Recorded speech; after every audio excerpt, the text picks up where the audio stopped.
day I wake up is another blessing. Thankful every second, getting God's protection. I lost connection in the desert, I had no reception. But in that time alone, I probably learned 1,000 lessons. I used my time for introspection and some self-reflection, and analyzed a couple ways to conquer my depression. Everything doesn't happen the way we plan it to, but if we harvest energy, then we can plan it too. So take a look in my eyes, that's where the story... Start up the game.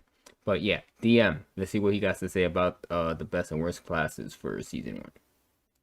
Season 1 is here. You want to know what class to play. I'm going to keep it short and sweet and save you some time. All right. First, if you want to know what I'm playing, I decided I hate living. So I'm going to be playing Necromancer in Season 1, even with the damage reduction nerfs.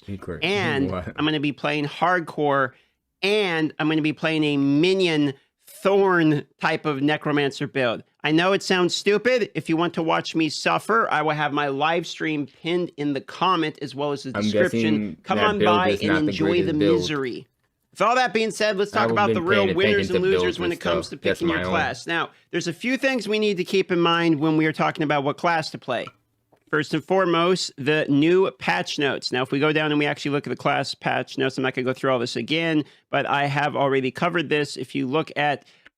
Yeah, I saw his video for that, but that joint was like 40-something minutes, and I was watching 40-something minutes about everybody's thing. So, yeah, we're just going to watch this. What they changed when it comes to the actual classes. Some of the classes did better than the others. Barbarian got a pretty big nerf. Sorcerer got put into the dirt, even though they were already in the dirt. Damn. Necromancer got a buff to some minions and a nerf to Bone Spear. But Druid and Rogue came out smelling pretty good. They actually got the most minimal nerfs. Yes, Rogue got a Siphoning Strike nerf. So the rest of it seems fine. And then buffs. Druid's main Tornado build is still viable. So if you really want super ultra in-game, Druid's still perfectly fine for this. And if you want to play something fast and fun from the beginning, Rogue is still perfectly fine for this as of the patch notes. So that means right off the bat, if you're wanting to play something meta and good, basically there are two classes people are considering, the Druid and the Rogue. These are your two primary obvious picks as of currently. So we're going to be seeing now you might be wondering, well, that's great, but that's not even half the classes in the game. What about the other ones? What if I'm thinking about playing the other classes? Well, Bone Spear Necro got nerfed, so if you want to play Bone Spear Necro, it is factually worse than it was. However, it is still completely viable. People are still doing an absolute ton damage of it. Yes, it was a massive nerf. We're talking like half or something, okay? You can still kill Uber Lilith. You can still push Nightmare Tier Dungeons, etc. Here's the problem with it. The damage reduction nerfs from the patch notes and Necromancer not having much mobility, meaning not much avoidance, means you're going to really need to be careful if you decide to play Necromancer. Sorcerer has basically the same problem, okay, which is extremely squishy. Sorcerer is basically not a class as of the moment. They have a really cool cage tarts, which is the next part of this we're going to talk about, all right? But they got a pretty hard nerf. Now, Barbarian is still the next part of this, really not a problem. Really need to be careful. Not having much mobility, meaning not much avoidance, means you're going to really need to be careful if you decide to play Necromancer. Sorcerer has basically the same problem, okay, which is extremely squishy. Sorcerer is basically not a class as of the moment. They have a really cool cage tarts, which is the next part of this we're going to talk about, all right? But they got a pretty hard nerf.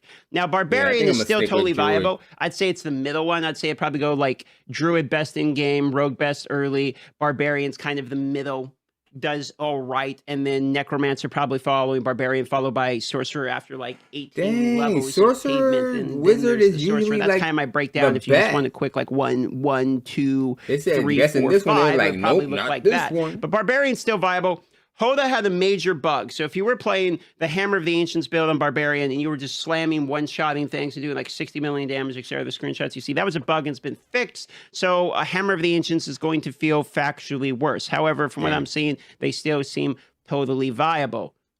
For instance, they got some buffs to things like Double Swing, Rupture, and what have you. But if we want to do justice to thinking about what class we should play, we are going to need to look at the Malignant Hearts. Keep in mind there are 4 different types. There's the Vicious, Brutal, Devious, and Wrathful, meaning orange, blue, purple, and then this is a super-powered one that goes in any of the sockets. There's corresponding jewelry for each one of these colors, so depending upon what you decide to run, which type of hearts, that is going to change maybe the type of build you do. Now, we can actually scroll down and see what these hearts are going to actually do. So if we look at these, I'm going to kind of skip through the Jimro ones because there's 32 of these, but I think the way to look at this is look at the most fun one, which is Wrathful. So Wrathful is the super one for each class. You can kind of look at the Wrathful for each of these classes and basically see what you're aiming to acquire in terms of the super heart and use that to decide which one of the ones sounds the most fun for you and if you want to do it. Now, Barbarian has a incoming damage, has a chance of being ignored, instead healing you, Wrathful. So they get a defensive version of the Wrathful, which could actually be quite good considering that defensives are heavily nerfed going into Season 1. So if what you want is to be a little bit more tanky, maybe you want to do a Thorn build, then maybe the Barbarian. If we look at the Druid here, this is a...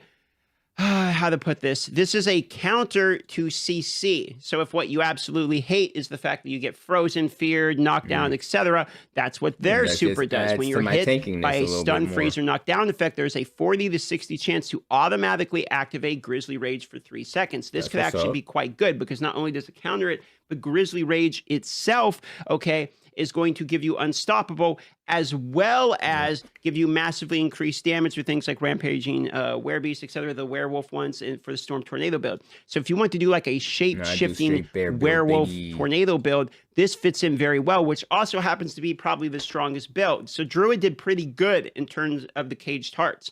Necromancer, I think, is one that's kind of go under the radar a little bit. This is why I'm playing a Necromancer minion build. Each minion drains 1 to 2 essence per second, but deals 50 to 75% increased damage. With no minions, this instead applies to you and drains 5 essence per second. So even if you're not doing a minion build, you're going to get a massive ramping damage modifier. Okay, 50 to 75%. This is just across all damage in its entirety. So for that reason, Necromancer's damage is about to go woo, which is going to be a fun mechanic, in my personal opinion, from their Wrathful Super. So if that sounds interesting, then you're going to go Necromancer. Now, if you look at Rogue here, their Wrathful has a 5 to 15% chance to apply all imbuement effects at 40 or 50% of the normal potency. This is just your attacks, not your basic attacks. So all attacks. So if you want to be able to poison, shadow imbue, code enchantment, etc., if the consistent flurry of attacks and constantly having all of this ramping imbuement poison type of effects, you know, code effects, shadow effects, if that sounds fun for you and the RNG, if that sounds fun for you, then you're going to want to go Rogue. I actually think Rogue's going to be pretty good. This is actually a pretty good cage chart as well. So I think Rogue is right up there with Druid. I think it goes Druid and Rogue. If I had to pick like the top 2, I think that's what it is. And then we almost don't have to read the Sorcerer run because again, it's a Sorcerer class, but let's do it anyway. Core skills that launch a projectile consume all of your mana. For every 45 to 35 extra mana consumed, you launch an additional projectile and the damage is increased by 3 to 5%. So you can see 3 to 5%, not a massive increase, okay, but you get an additional projectile. Bro. Meaning if you are shooting like Frozen Orb, you shoot 1 and you have 135 extra mana, then you're shooting 3 more extra one of these. It basically makes Sorcerer a little bit more bursty. This seems like kind of a fun mechanic, but you have to have the mana to do it, meaning that you're going to have to build good mana generation before this actually does anything. Whereas a lot of these other ones, like this is just, you just have to attack. Rogues is it's not how much essence you have or whatever, you just have to attack, okay? Necromancers is drained per second based upon essence, so you're going to be lower on essence. And then the Druids just happens, and the Barbs just happens. Go ahead and finish up everything with that one. Because it's something that just happens. So how does that actually influence our class decision? If you're asking me, Druid number 1, Rogue number 2, Barbarian number 3, right next to Necromancer number 4. And this is mostly because Barbarian's going to be a lot tankier in a season where we need tank stats. Otherwise, the Necromancer would probably take 3 and then Barbarian 4. And then Sorcerer is like number 9, somewhere between like number 5 would be an elite minion. Number 6 would be, you know, a weaker elite minion. Number 7 and 8 would be just normal mobs. And then number 9 would be your character Sorcerer. So that's how I feel about classes currently at the moment. Again, I'm going to be playing the some regular mobs and Thorn then sorcerer, minion build, basically. It's going to be terrible, and I'm going to love every second of it. So come by the live streams here. I will be live just after the posting of this video. And if you notice, there's a Twitter link too. I can't tell you yet, but there's something big coming on my Twitter as of later today. That is actually a big announcement, and it's for you guys. So with that being said, love you all. See ya on the live streams. I'm hiding out, wilding out, cooling down, collecting thoughts till I find my route. And if they catch me, they'll be finding out what I'm about. Until then, I'm riding out. I'm hiding out, wilding out, cooling down, collecting thoughts till I find my route. And if they catch me, they'll be finding out what I'm about. Until then, I'm riding out, riding out. Check it out. I'm a desperado, I'm living it in real life. What's next to follow? I hit the bottle.